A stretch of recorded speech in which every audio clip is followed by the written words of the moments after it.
खरीदी में बड़ी गड़बड़ी की गई है। समिति में मिला 3,387 बोरा अधिक धान। 4 दिन में 15,410 बोरा ऑनलाइन खरीदी हुई। निष्ठीगुड़ा समिति में मिला 18,797 बोरा धान। देवभोग एसडीएम की जांच में बड़ा खुलासा हुआ। एसडीएम ने कार्रवाई के लिए रिपोर्ट भेजी है। तो बड़ी खबर आपको दे रहे हैं गरियाबंद से, जहां धान खरीदी में बड़ी गड़बड़ी की गई है। जांच में खुलासा हुआ है। समिति में 3,387 बोरा धान अधिक मिला है। 4 दिन में 15,410 बोरा ऑनलाइन खरीदी की गई है और निष्ठीगुड़ा समिति में 18,797 बोरा धान मिला है, जबकि खरीदा गया है 15,410, लेकिन मिला है 18,797। देवभोग एसडीएम की जांच में बड़ा खुलासा हुआ है, जहां एसडीएम ने कार्रवाई के लिए रिपोर्ट भेज दी है।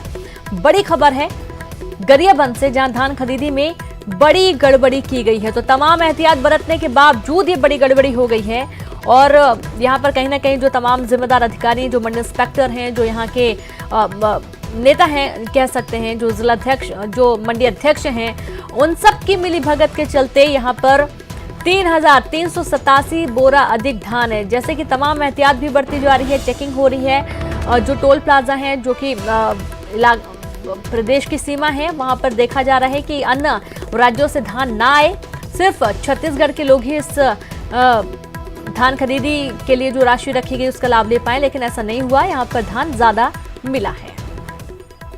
और संवाददाता कृष्ण कुमार सैनी जुड़ गए हैं। कृष्ण कुमार, तमाम एहतियात बरती गई, नाकाबंदी में तमाम चेकिंग पोस्ट बनाए गए हैं, चेकिंग की गई, उसके बावजूद जब निष्ठीगुड़ा समिति में जांच की गई तो अधिक धान मिला। जी बिल्कुल रेणु, निष्ठीगुड़ा समिति का यह पूरा मामला है और जिला प्रशासन द्वारा लगभग पिछले 15 दिनों से बड़े जोर शोर से अवैध धान को रोकने के लिए कार्रवाइयां की जा रही हैं। बड़ी कार्रवाइयां भी हुई हैं। उसके बाद भी जो कल यहां पर देखने को मिला, उसमें 18,757 बोरा इस समिति में मिला है, जबकि ऑनलाइन जो यहाँ पर खरीदी हुई है वो 15,410 बोरा हुई है। मतलब 3,387 बोरा अधिक धान यहाँ पर पाया गया है। ये धान यहाँ पर कैसे आया है, ये एक बड़ा सवाल है। हालांकि ये जो समिति है, इस समिति में जिले में सबसे ज्यादा धान इस समिति में खरीदा गया है, जबकि ये कोई बड़ी समिति नहीं है, लेकिन उड़ीसा सीमा से लगा होने के कारण अधिकारियों को इस पर शक हुआ और कल देवभोग एसडीएम ने 8 घंटे तक यहाँ पर जांच पड़ताल की, जिसमें ये पूरा मामला सामने आया है और अधिकारियों को शक है कि ये धान अवैध तरीके से खपाने की नीयत से यहाँ पर रखा गया था।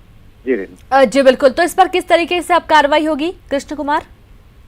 जी, एसडीएम ने हालांकि मीडिया से इस मामले में कोई बात नहीं की है, लेकिन उनका कहना है कि इसका एक प्रतिवेदन बनाकर उन्होंने उच्च अधिकारियों को भेज दिया है और इसके बाद इसकी जांच होगी कि आखिर ये जो अधिकारी हैं जिन्होंने ये धान यहाँ पर रखा था वो यहाँ पर कैसे रखा गया था। इस पूरे मामले की जांच होने के बाद जो दोषी होंगे उनके खिलाफ कठोर कार्रवाई होगी। लेकिन रेणु, आप आज तक इस तरह की कोई बड़ी कार्रवाई, पिछले सालों में भी यहाँ पर इस तरह की घटनाएं होती रही हैं, लेकिन कभी बड़ी कार्रवाई हुई नहीं है। इसलिए जो यहाँ पर कर्मचारी काम करते हैं इन समिति में, उनके हौसले इसलिए इतने बुलंद हैं कि वो इतनी बड़ी यहाँ पर लापरवाहियां करते हैं या इतने बड़े बड़े घोटाले करते हैं। जी बड़ी कार्रवाई नहीं होती इसलिए। बिल्कुल कृष्ण कुमार, बहुत बहुत शुक्रिया जानकारी के लिए। तो एक बड़ी लापरवाही भी कह सकते हैं या यूं कह सकते हैं कि मिली भगत है, इसके चलते इतना 3,000 से अधिक बोरा धान मिला है। और खबर रायपुर से ही, जहां कांग्रेस में टिकट पर खींचतान जारी है। रायपुर के 70 वार्ड पर आपसी खींचतान है। पार्टी के सर्वे सूची ने मुश्किलें बढ़ा दी हैं। विधायक और पर्यवेक्षक की बड़ी परेशानी। सीएम के पास मौजूद गोपनीय सर्वे की रिपोर्ट, जहां पर किसी को भी यदि टिकट दिया जाता है तो कम से कम 2 से 3 लोग ऐसे हैं जो कि इसका विरोध कर रहे हैं। रायपुर से बड़ी खबर है, कांग्रेस में टिकट पर खींचतान जारी है। वक्त बहुत कम है और अपने उम्मीदवार भी मैदान में उतारने हैं। रायपुर के 70 वार्ड पर आपसी खींचतान है, जहां पार्टी के सर्वे सूची ने मुश्किलें बढ़ा दी हैं। विधायक और पर्यवेक्षक की बड़ी परेशानी। सीएम के पास मौजूदा गोपनीय सर्वे रिपोर्ट है। और संवाददाता अवधेश जुड़ गए हैं। अवधेश, जाहिर सी बात है कांग्रेस पार्टी अभी सत्ता में है और उसके बाद से किसको टिकट दिया जाना है, इसके लिए तो लंबी लंबी कतारें थी, लेकिन वाकई में कांग्रेस के लिए जो परेशानी है, हल किस तरीके से निकलेगा इसका? देखिए, ये परेशानियों का हल निकालने के लिए ही कांग्रेस कल देर रात तक, मतलब ये कहा जाए कि कल जो रात 10 बजे बैठक शुरू हुई, तड़के सुबह 4:30 बजे तक बैठक चली है। तकरीबन 6.5 घंटे रात में बैठक हुई, 8 घंटे दिन में बैठक हुई, परसों बैठक हुई। अब तकरीबन 30-32 घंटे के बैठक के बाद भी अभी भी भंवर में फंसी हुई है कांग्रेस। टिकट तय करने के नाम पे अभी भी कांग्रेस को दाएं बाएं देखना पड़ रहा है। उसकी सबसे बड़ी वजह यह है कि 15 सालों तक कांग्रेस जो विपक्ष में रही, तो वो तमाम कार्यकर्ताओं ने कांग्रेस को मजबूती दी, वो तमाम कार्यकर्ता कांग्रेस के आला नेताओं के साथ कंधे से कंधा मिला के चलते रहे। लेकिन अब जब उन्हें टिकट देने की बारी आई तो अब हमारे दर्शक देख सकते होंगे कि किस तरह से सत्यनारायण शर्मा जो विधायक है वो मुखबधिर होने का ढोंग करके वो कांग्रेस भवन से बाहर निकल के चले गए। नेता मंत्री कुछ बातचीत नहीं कर पा रहे और यही वजह है कि सुबह सुबह तक बैठक चल रही है। अब संभावना ये जताई जा रही है कि रायपुर नगर निगम के 70 वार्डों पे जो तेरा मेरा की राजनीति पे कांग्रेस फंसी हुई है, इसको दूर करने के लिए मुख्यमंत्री जो 3 विधायक है कांग्रेस के, उनके साथ पर्यवेक्षक के साथ बैठेंगे और बैठ के बातचीत करके बीच का हल निकालेंगे, बीच का रास्ता निकालेंगे। क्योंकि कल नामांकन का आखिरी दिन है, कांग्रेस को आज अपने प्रत्याशियों का ऐलान करना है, इसलिए ये संभावना जताई जा रही है कि आज देर शाम तक कांग्रेस प्रत्याशियों का ऐलान कर सकती है। जी बिल्कुल अवधेश, बहुत बहुत शुक्रिया। तो आज अपने उम्मीदवारों का ऐलान हो जाएगा, प्रत्याशियों के ऐलान के पहले तमाम मंथन जारी है और चूंकि कल आखिरी दिन है और उसके पहले कांग्रेस के लिए ये एक बड़ी चुनौती भी है। और खबर होशंगाबाद से, रेत से भरे डंपर में आग लग गई। बिजली के पोल से टकराया बेकाबू डंपर, जहां टक्कर के बाद दुकान में डंपर जा घुसा। घटना के बाद डंपर में अचानक आग लग गई।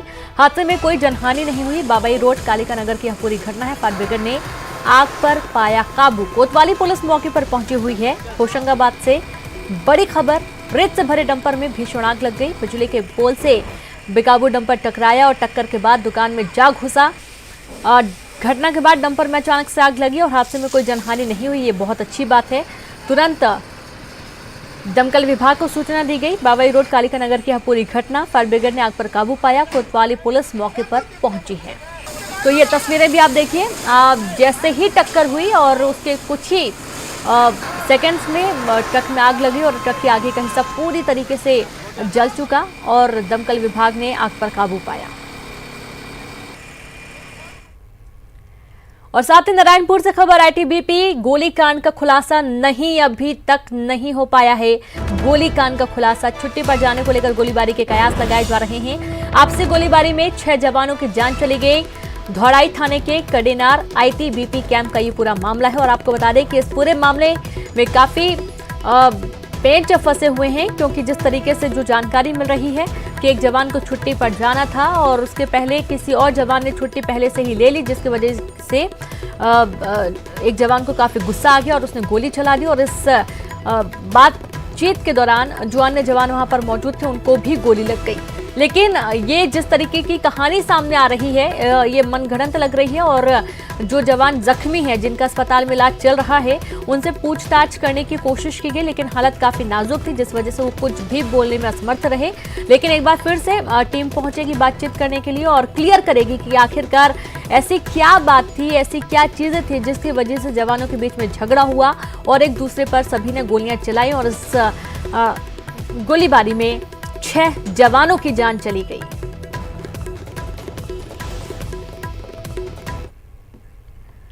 और खबर ग्वालियर से, सरकारी दफ्तर में महिला क्लर्क लापता हो गई है। दफ्तर से क्लर्क के पर्स से मिला खत में मुरैना के सुरेंद्र यादव का जिक्र है। सुरेंद्र यादव पर लगाया प्रताड़ना का आरोप, दोस्ती की आड़ में बनाया आपत्तिजनक वीडियो बनाकर ब्लैकमेल करने का भी आरोप है। परिजनों की शिकायत पर थाने में मामला दर्ज हुआ है। आरोपी सुरेंद्र यादव भी लापता है। मामले की जांच में पुलिस जुटी हुई है। तो ग्वालियर से अहम खबर, जहां पर एक महिला क्लर्क दफ्तर से लापता है और दफ्तर से क्लर्क के पर्स से एक खत मिला है जिसमें उसने मुरैना के सुरेंद्र यादव का जिक्र किया है।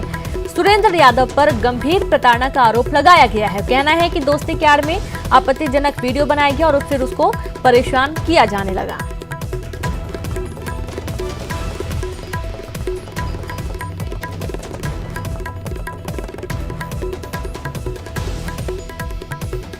और संवाददाता सुशील लाइव जुड़ गए हैं। सुशील, सरकारी दफ्तर में महिला क्लर्क लापता है, सुरेंद्र यादव के ऊपर कई सारे आरोप हैं, किस तरीके से जांच कार्रवाई हो रही है?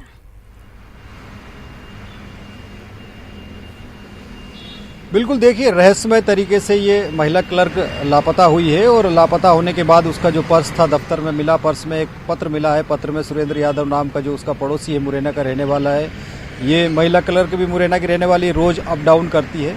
तो पत्र में गंभीर बातें लिखी हुई है, जिसमें ये कि वीडियो बनाया गया है उसको दोस्ती की आड़ में और प्रताड़ित किया जा रहा है, शादी के लिए दबाव बनाया जा रहा है। यही वजह है कि उसके खिलाफ अगर मेरे कुछ भी होता तो उसके खिलाफ जो है वो पूरा जिम्मेदार वही रहेगा, सुरेंद्र यादव। तो पुलिस ने परिजनों की शिकायत पर इस पत्र के आधार पर प्रारंभिक मामला दर्ज किया है और जब सुरेंद्र यादव के घर पर तलाश करने के लिए गई पुलिस तो वो वहाँ पर नहीं मिला, वो भी लापता है। तो कहीं ना कहीं ये बड़ा पेचीदगी वाला मामला है पुलिस के सामने। अब इसकी जांच कर रही है कि आखिरकार महिला क्लर्क कहाँ गई है, लेकिन पुलिस की टीमें इसमें जांच करने में लगी हुई है। सीसीटीवी फुटेज देखने के बाद ये साफ नजर नहीं आ रहा है कि महिला क्लर्क के साथ कोई और था, वो सिर्फ अकेली ही दफ्तर में आती जाती दिखी है। जी बिल्कुल, लेकिन जिस तरीके से सुरेंद्र यादव के ऊपर कहा गया है कि उसने पहले महिला का आपत्तिजनक वीडियो बनाया, फिर उसको परेशान कर रहा था, उसके पर्स से जो नोट मिला है उस पर ये सारा जिक्र है सुशील। तो सुरेंद्र यादव के बारे में किस तरीके की बातें हो रही हैं, उसके बारे में क्या जांच कार्रवाई में पता चला?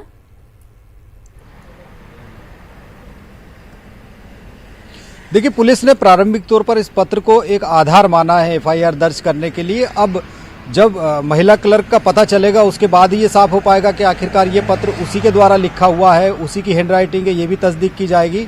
और सुरेंद्र यादव से चूंकि इसकी पहले पहचान थी, ये भी बात सामने आई है, तो कहीं ना कहीं ये एक दूसरे को जानते थे, दोस्ती थी और उसी दोस्ती की आड़ में इसका वीडियो बनाया गया है महिला क्लर्क का। और उसी अश्लील वीडियो के दम पे वो लगातार प्रताड़ित कर रहा था और शादी के लिए दबाव बना रहा था, इस तरह का उस पत्र में जिक्र है। अब पुलिस पहले तो उस पत्र की भी तस्दीक करेगी कि क्या वाकई में ये महिला क्लर्क के द्वारा ही लिखा गया है। और सुरेंद्र यादव भी चूंकि लापता है, महिला क्लर्क भी लापता है, दोनों ही लापता है, तो जब तक दोनों में से कोई सामने नहीं आता या बरामद नहीं होता तब तक इस मामले की गुत्थी जो है पूरी तरह से साफ नहीं हो पाएगी, सुलझ नहीं पाएगी। तो पुलिस कम से कम हैंडराइटिंग मिलान कर रही है, इसके अलावा इन दोनों की तलाश भी कर रही है कि आखिरकार ये कहाँ है। बिल्कुल सुरेंद्र, बहुत बहुत शुक्रिया जानकारी के लिए। तो दोनों की तलाश की जा रही है।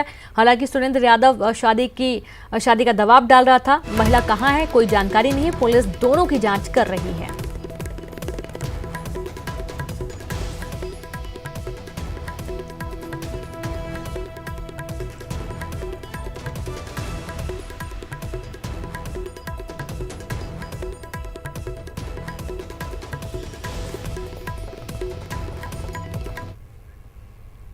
और खबर बीजापुर से, जहां कांग्रेस प्रत्याशी आज पर्चा भरेंगे। सभी 15 प्रत्याशी दाखिल करेंगे नामांकन। पहले मिनी स्टेडियम में करेंगे नुक्कड़ सभा और विधायक विक्रम मंडावी भी मौजूद रहेंगे। तो बड़ी खबर है बीजापुर से, जहां कांग्रेस प्रत्याशी आज पर्चा भरेंगे।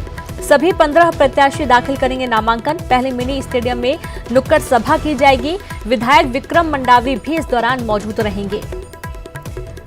तो कम वक्त है कांग्रेस प्रत्याशियों के पास भी, और जिस तरीके से कल आखिरी दिन है नामांकन भरने का, और उसके पहले जहां जहां कांग्रेस ने अपने प्रत्याशियों का ऐलान कर दिया है वो सभी प्रत्याशी आज अपना पर्चा भरेंगे। तो बीजापुर में भी ऐसी कुछ झलक देखने को मिलेगी, जहां सभी 15 प्रत्याशी अपना नामांकन दाखिल करने पहुंचेंगे। और इसके पहले मिनी स्टेडियम में नुक्कड़ सभा का आयोजन किया जाएगा, जहां पर किस तरीके से प्रचार प्रसार होना है नामांकन के दौरान, एक तरीके से शक्ति प्रदर्शन की भी कोशिश बीजापुर में की जाएगी।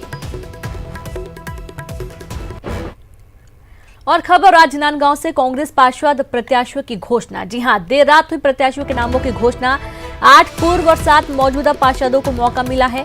बीजेपी ने एक दिन पहले की थी प्रत्याशियों की घोषणा। तो आपको बड़ी खबर दे रहे हैं राजनांदगांव से। राजनांदगांव बहुत ही अहम सीट मानी जाती है, जहां कांग्रेस पार्षद प्रत्याशियों की घोषणा कर दी गई है। हालांकि इसके पहले ही बीजेपी ने कर दी थी, कांग्रेस ने थोड़ा वक्त लिया है, क्योंकि बीजेपी के जो प्रत्याशी हैं उनको कौन टक्कर दे सकता है, इसको लेकर मंथन लगातार चल रहा था और दिन रात प्रत्याशियों के नामों को लेकर मंथन था। 8 पूर्व और 7 मौजूदा पार्षदों को मौका दिया गया है। और बिलासपुर से खबर, 9 साल की बच्ची से दुष्कर्म किया गया। चाकू की नोक पर